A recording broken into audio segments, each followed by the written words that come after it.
Assalamualaikum warahmatullahi wabarakatuh. Perkenalkan, nama saya Muhammad Naufal Hibatullah.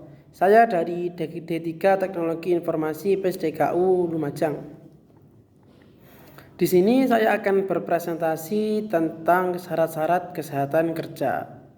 Sebelumnya, mari kita kenali terlebih dahulu apa sih itu K3. K3 kepanjangan dari kesehatan dan keselamatan kerja.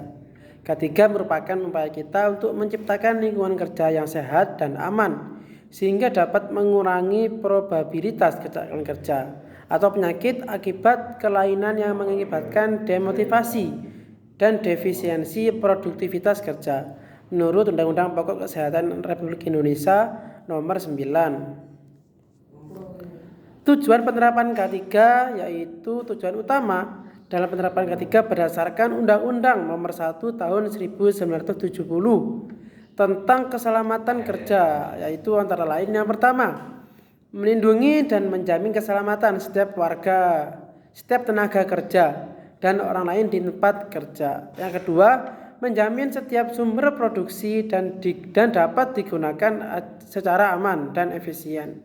Yang terakhir, meningkatkan kesejahteraan dan produktivitas nasional. Beberapa hal yang harus diperhatikan dalam keselamatan. Yang pertama, hal yang harus diperhatikan adalah mengendalikan kerugian dari kecelakaan atau control of accident loss. Yang kedua, kemampuan untuk mengidentifikasikan dan menghilangkan resiko yang tidak bisa diterima. Faktor yang menjadi penyebab kecelakaan kerja itu apa sih?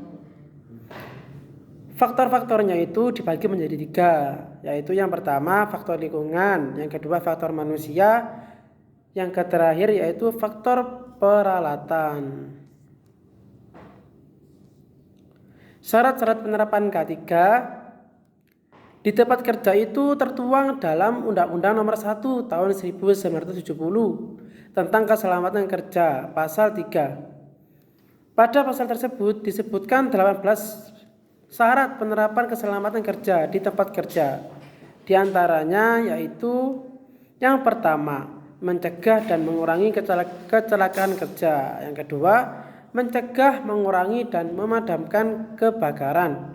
Yang ketiga, mencegah dan mengurangi bahaya peledakan. Yang keempat, memberi jalur evaluasi keadaan darurat.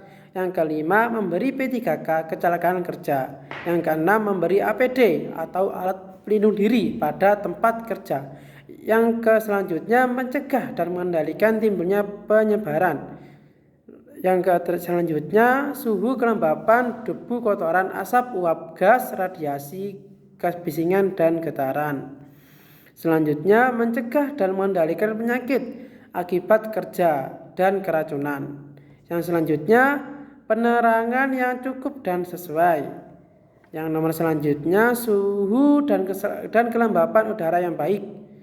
Yang selanjutnya, menyediakan ventilasi yang cukup, memelihara kebersihan, kesehatan, dan ketertiban, keserasian tenaga kerja, peralatan lingkungan, cara dan proses kerja, mengamankan dan memperlancar pengangkutan manusia, binatang, tanaman, dan barang, mengamankan dan memelihara segala jenis bangunan, mengamankan dan memperlancar bongkar muat, perlakuan dan menyimpang barang dan penyimpanan barang, mencegah terkena aliran listrik berbahaya, menyesuaikan dan menyempurnakan keselamatan, dan yang terakhir, pekerjaan yang resikonya bertambah tinggi.